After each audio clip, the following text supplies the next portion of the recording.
Ankylosing spondylitis इस बीमारी की ट्रीटमेंट कैसे की जाए? क्या इसकी ट्रीटमेंट है और अगर है तो इसमें क्या ऑप्शंस है? इसकी बात करते हैं इस वीडियो में। मैं हूं डॉक्टर सुशांत शिंदे और रुमेटोलॉजी इंडिया के साथ हमारी ये कोशिश है कि आप तक रुमेटोलॉजी के बारे में सही जानकारी पहुंचाई जाए। अगर आपको ये जानकारी इंपॉर्टेंट लगती है तो जरूर सब्सक्राइब कीजिए इस चैनल।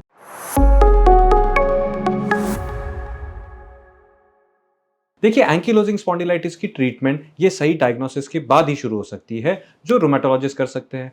अब ट्रीटमेंट में मैं कहूंगा 3 हिस्से हैं।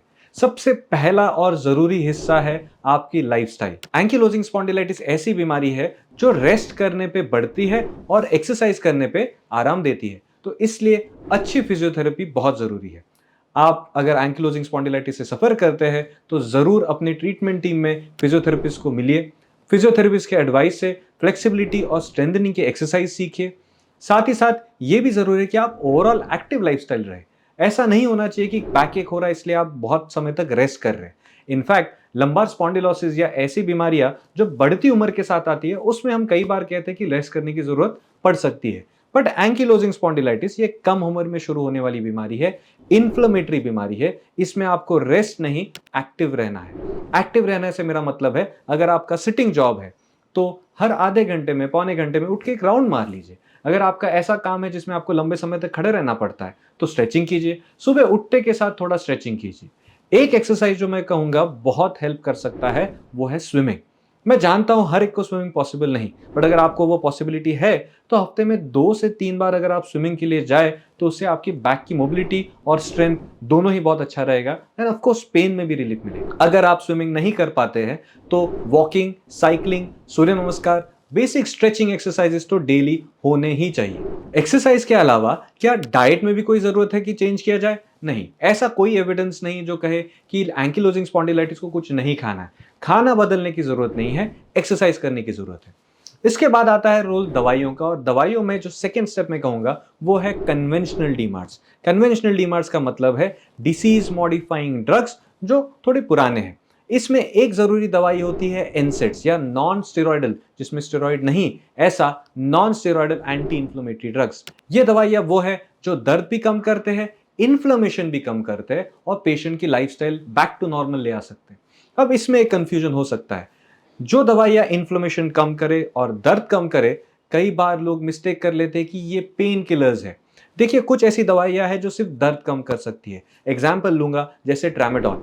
ये दवाइयां एंगस्पॉन्ड में बहुत हेल्प नहीं करेंगी, बट कुछ दवाइयां ऐसी है, एग्जाम्पल लूंगा इंडोमिथासिन, एटोरिकॉक्सिब एक्सेट्रा, जो दर्द भी कम करेंगी और इन्फ्लेमेशन भी रोकेंगी।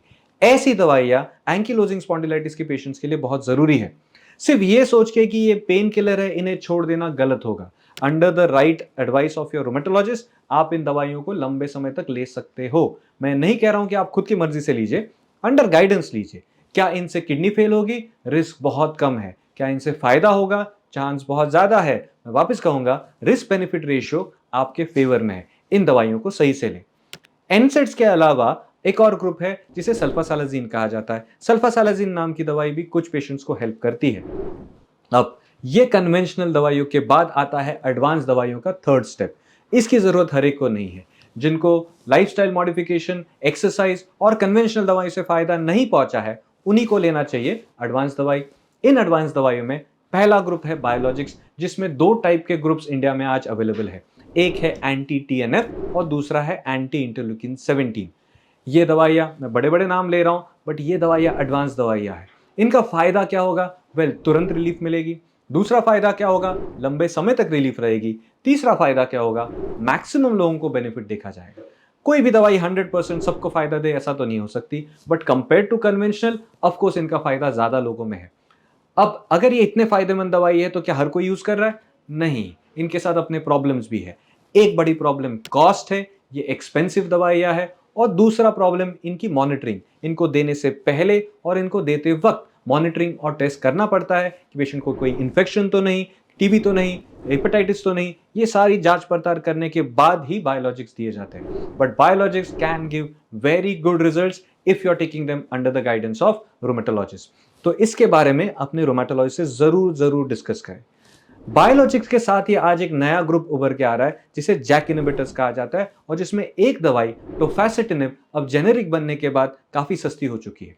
बहुत चीप तो नहीं कहेंगे, ऐसा नहीं जो पहला ग्रुप था उतनी सी सस्ती है, बट कंपेयर टू बायोलॉजिक सस्ती हो चुकी है। ये एक टैबलेट है जो पेशेंट्स को दिन में 2 बार लेना पड़ता है और इस दवाई को सही डोज में सही मॉनिटरिंग के साथ लेते वक्त हम देख रहे हैं काफी सारे पेशेंट्स को फायदा हो रहा है।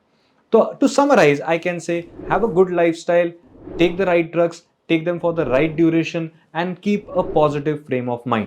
अपने रोमेटोलॉजिस्ट से मिलिए, इसके बारे में डिस्कस कीजिए, कोई सी के कहने पे और बहकाने पे मत आइए कि आप ठीक नहीं हो सकते। आप ठीक हो सकते हैं अगर सही दवाई या सही वक्त तक चले। I hope this helps you. अगर कोई सवाल हो तो उन्हें कमेंट सेक्शन में डालिए। नमस्कार, जय हिंद।